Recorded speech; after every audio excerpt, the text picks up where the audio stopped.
Hello and welcome to Success is Never Accidental.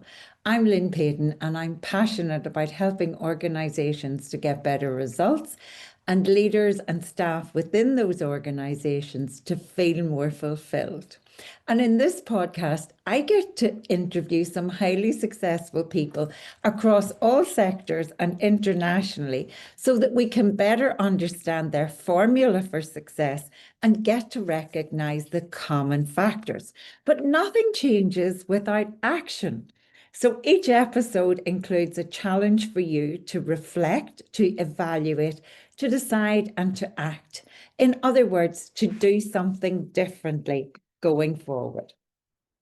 Gareth McGibbon, Director of McGibbon Consultancy and Safeguarding Services, has been in the vanguard of public protection strategy in Northern Ireland for many years and is an advisor to the government on effective interdepartmental collaboration to ensure best practice in this critical area.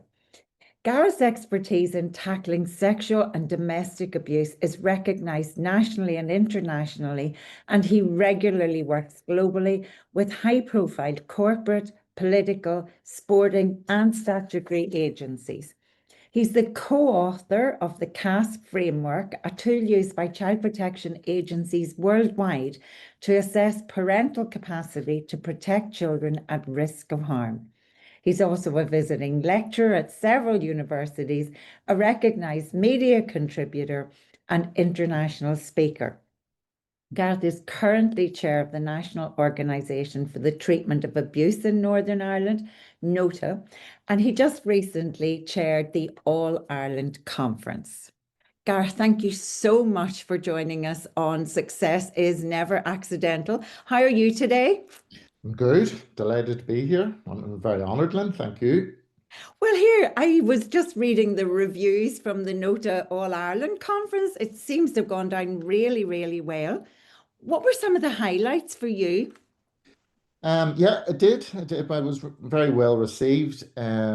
We would run quite a few of those conferences over the course of a year. It has come on the back end of our international NOTA conference, which was held in Belfast, which was a fantastic event and brought in delegates and speakers from all over the world, Southern Hemisphere through to North America and across Europe. So we've got a very good standing.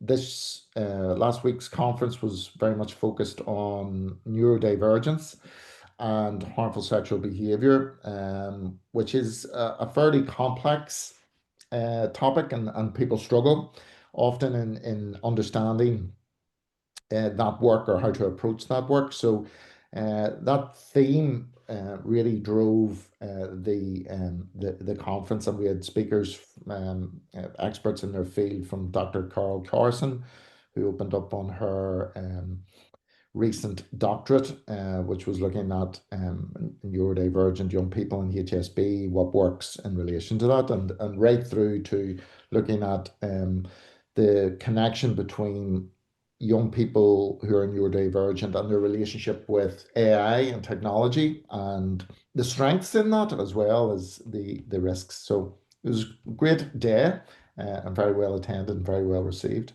And isn't it so important, Gareth, that we garner that intelligence, the work from all over the world, because children and young people are children and young people, regardless of where they live. And such fascinating work can be going on in other countries. So conferences like yours is great for pulling that all together. Absolutely. Yeah, we had, as I said, our international conference, and we had experts in the field from across Australia, New Zealand, right through to both coasts in America and throughout Europe. So again, you're right. People are people, young people are young people across the world, and the sharing of what works in one jurisdiction can benefit everybody everywhere else. Absolutely. So the work that you're doing in safeguarding, Gareth, it demands a huge amount of emotional and professional investment. Back up a bit. Tell us what drew you into this work and what continues to drive you today. I think it's a long story, Lynn, but I think from a very early stage in my life, I was always interested in the world of forensics and crime, and what motivated individuals to make the choices they do. So it was really about the psychology of that, and that interest, I think, was always sort of behind a lot of the decisions I made in the choices that I made, but unconsciously so at the time. So when I came out, I did a history degree as an undergrad, and when I came out of university, I didn't want to be a teacher. I didn't want to work as an academic, and I seen an opportunity to go in to work in the prisons in Northern Ireland with the probation service, as an unqualified employee. So I applied for the job and got that, and that brought me into an environment that at that time in the sort of early 90s, late 80s, early 90s, in Northern Ireland, the prisons were occupied by paramilitary prisoners, and as the troubles raged on, and that really sort of instilled a real desire, because I was working with both sides of the political divide here. And what struck me most about those individuals, beyond the politics and the harm that they had caused, was that they were often very personable, engaging people with their own background and their own backstories. And they had gone down very different paths from the ones that I had experienced. And I was genuinely curious about those choices and those experiences. And I think my sort of background in history brought that sort of analytical perspective into connecting the individual into those sort of wider systems and environments and moments in time. So that really drew me in and resulted in me. I'd considered being a psychologist, but when I seen the probation officers who I was working with, who were all qualified social workers, that Mhm. sort of wider systemic holistic practice appealed to me more than just a sort of narrow forensic lens of psychology. So I went back to college, and I did a postgrad and then a master's in social work, and came out and assumed a role as a probation officer. So it took me a while, but I got there in the end. But what strikes me about that, Gareth, was it was all very intentional. You know, your experiences, the relationships, the work, actually, you intentionally then pursued that type of career. Absolutely, yeah. And when I went into probation, I worked in probation for about 17 years, and I was very focused from the outset of working with sexual and violent offenders and life sentence prisoners for murder, etc. Uh, and I suppose they were a client group that most of my colleagues actively steered away from. And I think that comes from my own sort of background, my parental influences and work ethic, and I sort of have a tendency to work towards the path of greatest resistance and find the hardest work to do. There's something Freudian in it, Lynn. I'm not too sure what it's about, but ultimately, I think on reflection, it does come from that sense that was instilled in me about working hard and not taking an easy path. And I really was drawn into wanting to work with what was deemed to be the most difficult or the most dangerous of clients. But from my perspective, I found it really deeply rewarding. Uh, there was something that spoke to me about something about the fundamentalness of being human, and the ability to work and engage individuals their best side, and work with them to bring about change. And I think, just as you have mentioned, there's that balance between accountability and rehabilitation. And it can be a difficult balance to strike at times. And for me, that was the challenge. How do we ensure that we constantly bear witness to the experience of those that have been harmed, but acknowledge the human that has caused the harm and work with them and trying to facilitate and bring about change in those individuals. And many of those individuals have had and gone on to live very successful and very different lives from the ones that resulted in them behaving in the way that they did. As you finished that sentence, I was just about to ask you, was there a particular case, Gareth, that crystallized for you why this work is so profoundly important? There's no, I think over time they sort of blend into one another. And there are certain cases and certain people that do stand out for me. I think probably the younger people that I've worked with has instilled the greatest sense of hope, in that the the opportunities or the influences that contributed to the pathway that resulted in them maybe engaging in harming others um, hadn't been so deeply ingrained that it couldn't be that reach to that sort of inner person couldn't be gotten to. And I think those cases where we're working with young people and sort of redirecting them and setting them back on a path which hasn't been ingrained, those young people stand out for me quite remarkably. And what I'm hearing is that sense of the hope that the young people will benefit from the treatment and the counselling and the support and maybe some changes to their environment as well. But hope is so important, isn't it? And the belief in the possibility of change. Absolutely. I work in this field solely because I do believe in that possibility of facilitating change. I think it is inherent within all of us to make changes. I think there are certain people find it more difficult than others to maintain or bring about change. But ultimately, my work, I think, when I'm working with those young people or adults, it is about holding that capacity, Yeah. maintaining that aspiration for change, sometimes when they can't see it. And I think the benefit of experience is I know that it can be achieved and I know it can be reached. Whereas for those individuals, they often can't see the wood for the trees. So it's my role, I think, at times to hold that whilst they make sense of their experiences. And given your amount of experience working in this field, you've developed really successful tools that yourself and fellow practitioners can use in both the assessment and the support of these young people. Why is it so important, Gareth, that we have tried and tested frameworks for the work? Yeah, I think it's hugely important. I think when we look back to how our practice has developed, when I go back to 30 years, a lot of our practice was based around clinical expertise. And clinical expertise, as we know, Lynn, is basically no greater success than the balance of probabilities.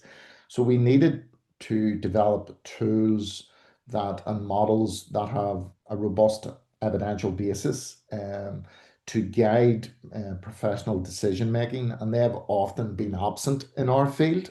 Mhm. So we have had to look towards the science of actuary. We've had to look towards the development of research over the last 50 years and harness those two sciences together to develop assessment models that enable practitioners to work in their decision making in a way that's structured, evidential, and defensible. If we are interfering with people's Article 8 rights, their right to family and personal life, etc., it needs to be reasonable, it needs to be defensible, and it needs to be proportionate. And a lot of the tools that I work with and have developed enable practitioners to make these decisions in a way that's going to withstand the scrutiny, judicial scrutiny, and the scrutiny of examination. So I think that's why they're incredibly important. They don't replace uh, in professional judgment, but they certainly enhance it. And the CASP tool that you co-authored is now used globally, Gareth. So tell us a little bit about how it has helped professionals to assess and protect children. And remembering our audience is more diverse than just social workers. Yeah, no, absolutely. I can tell you about the journey about how it developed, which was I was working in New Zealand, and I was working in Christchurch, and I had been based there for 2 years, just shortly after the earthquakes. And on reflection, it was an extraordinary time, both professionally and personally, for myself. And I was literally living and working in a city that was rebuilding itself. Mhm.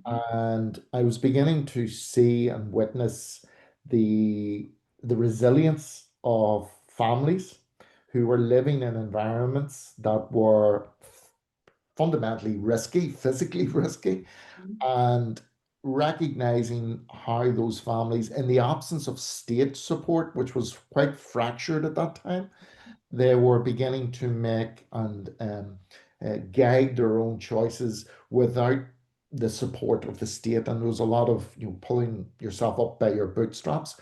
And working in that environment, for the first time, I began to realize how important families and the collaboration with families by the state is hugely important. And that really then triggered consideration about how do we merge the two together? How do we help families that are living in risky environments or living with people who potentially pose risk? For example, a young person who might pose a sexual risk of harm or a violent risk of harm. How do we work with that family to help them best support and manage the person that they love, the young person in their care? And that led to the development of a model, which is research informed, evidentially informed, which guides practitioners to assess those families in order to understand their needs.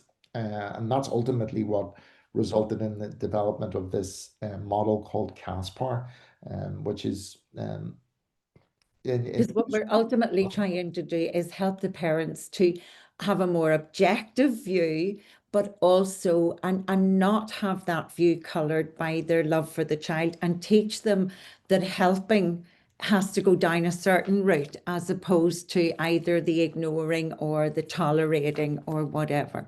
absolutely. And it was ultimately about understanding the needs of each individual family, which is unique to their circumstances, and helping meet any unmet needs, education, insight, understanding, so that they can move forward safely, and they don't have long-term state involvement or children being removed into care. So that resulted in the development of that model back in 2017, 18, and it's currently in use across the globe. So it's in use across New Zealand, Australia, the UK, Ireland, throughout various countries in Europe, South Africa as well. So we've been really, really pleased at how well received it has been. It's been fantastic for seeing the world and seeing how it applies in different jurisdictions. So it's brought me and Marcella, my co-author, around the globe. And we've had Marcella on this podcast in the past, and she's just like a bundle of energy, and the two of you working together have been so successful. But it's taken a lot of hard work. Talk a little bit about the challenges with actually having models accepted for use, not just abroad, but sometimes in your own country, as you and I were talking about earlier. Yeah, there's that sense where when you're never a prophet in your own land, as the saying goes, but it requires, I suppose, for me, it requires a strong communication. That's what I've uh, figured out over the last number of years. I have got a very, very strong work ethic. I'm highly critical of myself, but very internal critique that goes on everything that I do. And I've learned that that's my friend. It isn't something to resist. And I think I've been in many boardrooms and around many conference tables explaining these models and explaining the benefits of them. And when I've got knockbacks initially, I've thought, well, they don't get me, they don't get the model. But I've quickly learned to take that feedback, understand where those gaps exist, and then use that to develop rather than resist. And that's been a huge learning curve for me over my own sort of business career. I've been working for myself for the last 10 years now, and over those 10 years, on reflection, I've seen how significant my growth has been, and it's largely by leaning in to the learning from these experiences as well. And not taking it personally, the fact that we didn't communicate enough to get that particular project is not about us, but we have to say, well, am I not communicating in their model of the world? And I loved what you said there about listening to understand what the resistance was or why the fit wasn't good enough. Because as consultants, we have to do that all the time because it's our job to see the pain points, to help other people acknowledge their pain points, and then to work with them to find a way of addressing that. I want to go sort of global for a bit now, Gareth, because you've spent almost 3 decades, like me, although I think I've done 4, working in public protection and safeguarding. For those less familiar with this field and with this work, how would you describe the scale and complexity of the safeguarding challenges we're facing today? It's huge, and continues to be, in my view, a public health crisis that we're facing globally. I think over the last 10 years, since around, well, 2005, we're really talking where YouTube came online. So if you take technology growing from the last 20 years, it's grown exponentially, and it's introduced an environment that we have no prior model for.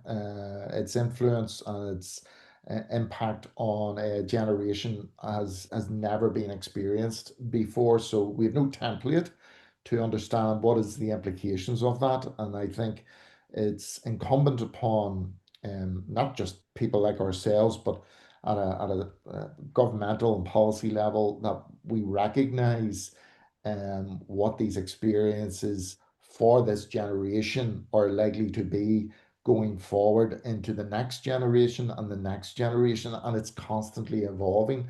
Technology, as you and I were speaking about, AI in particular, is so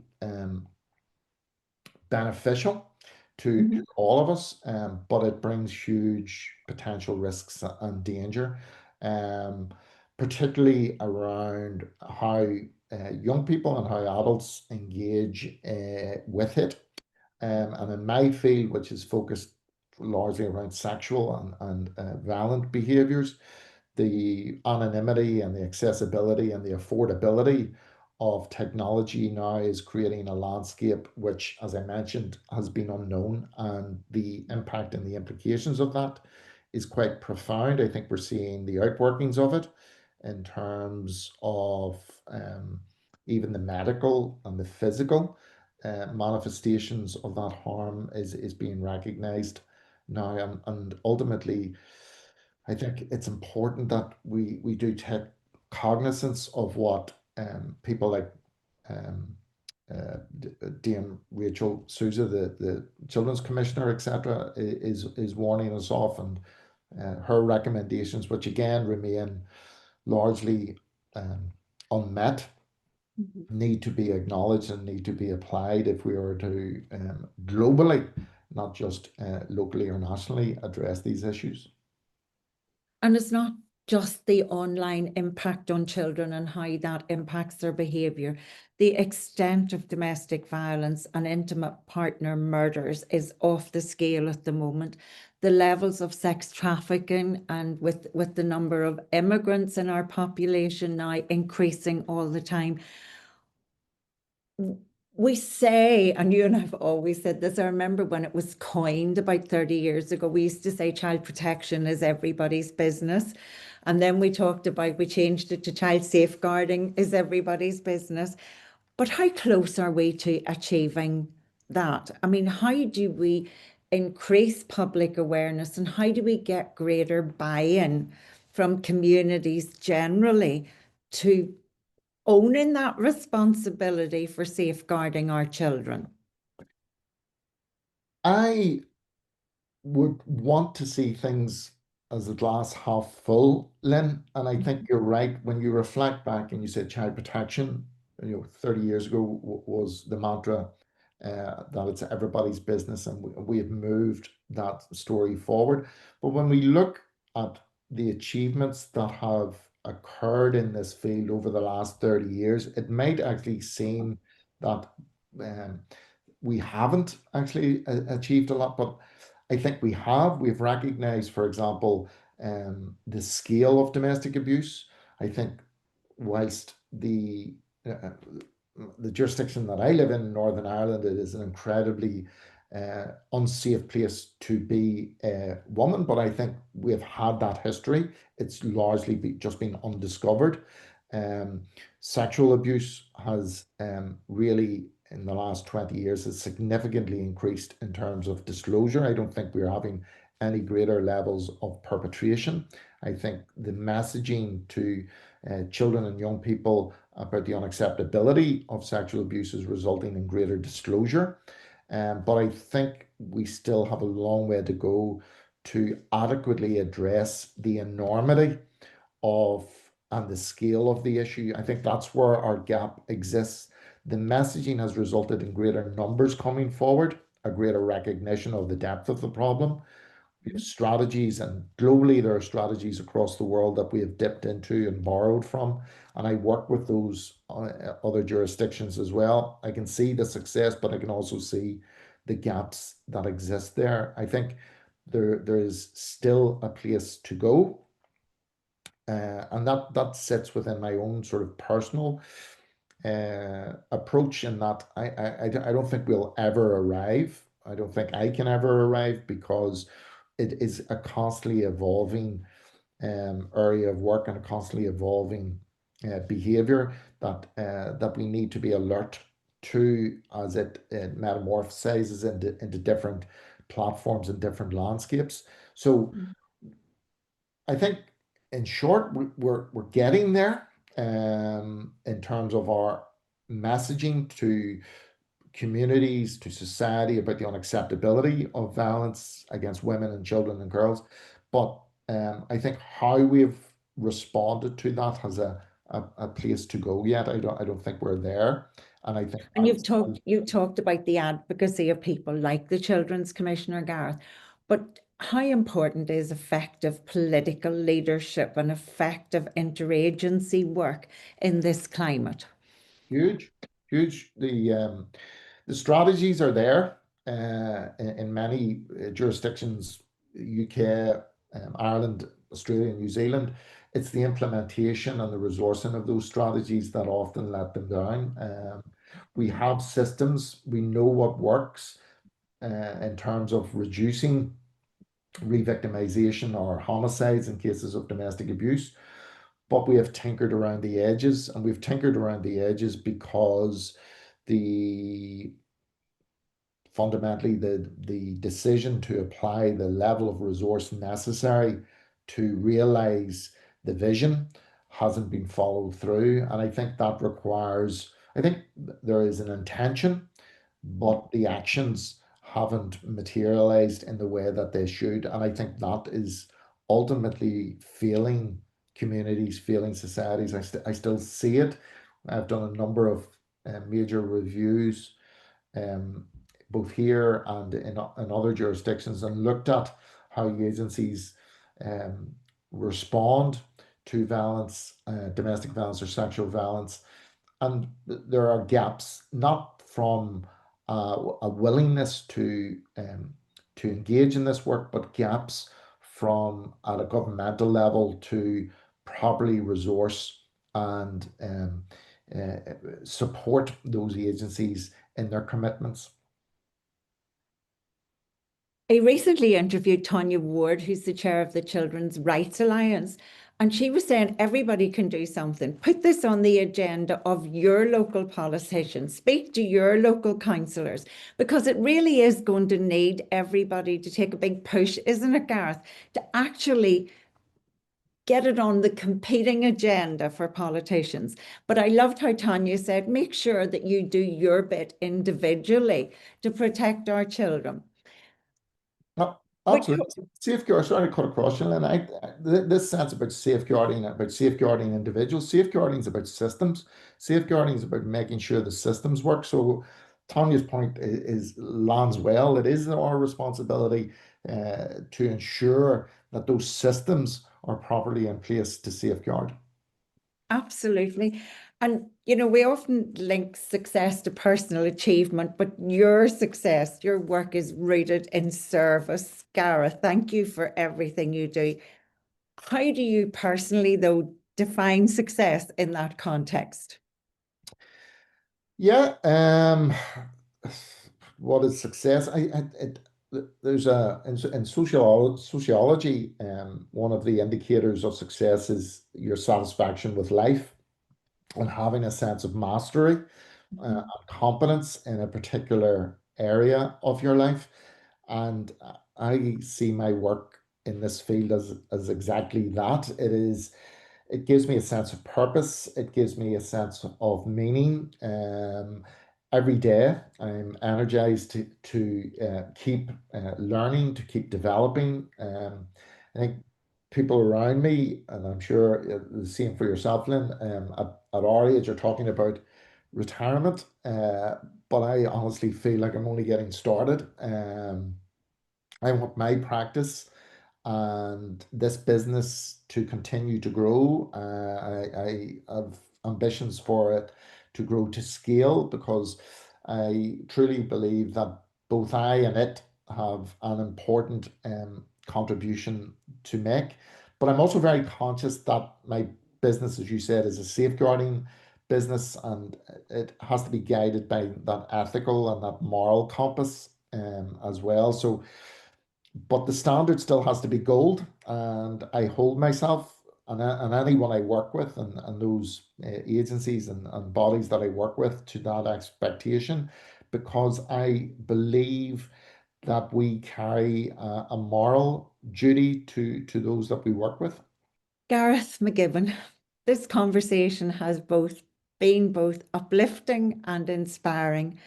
And on behalf of all the listeners, I really want to say a huge thank you to you for all the amazing work you do, and particularly for coming here and sharing your wisdom with us this evening.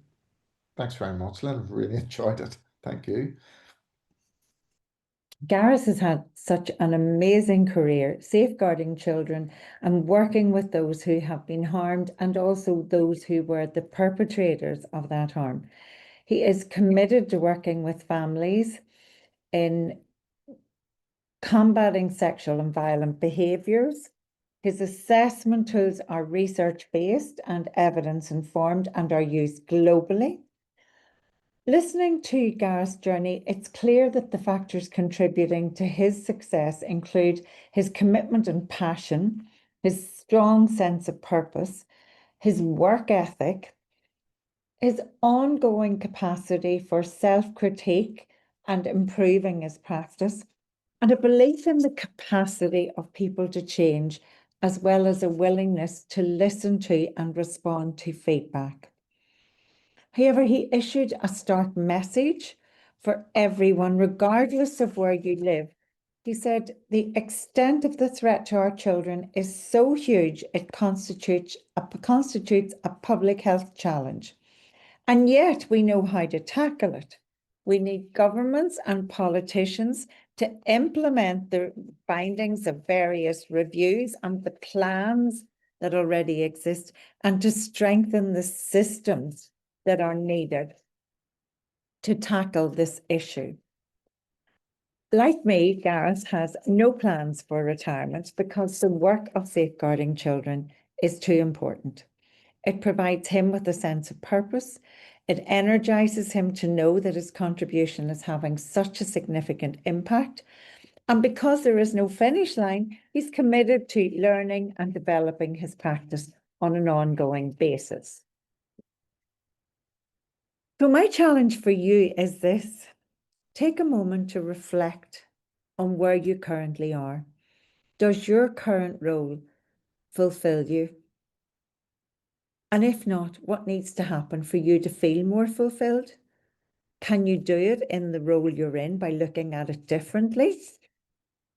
Or is it time for you to pivot and to look for a new opportunity? And remember, success is never accidental.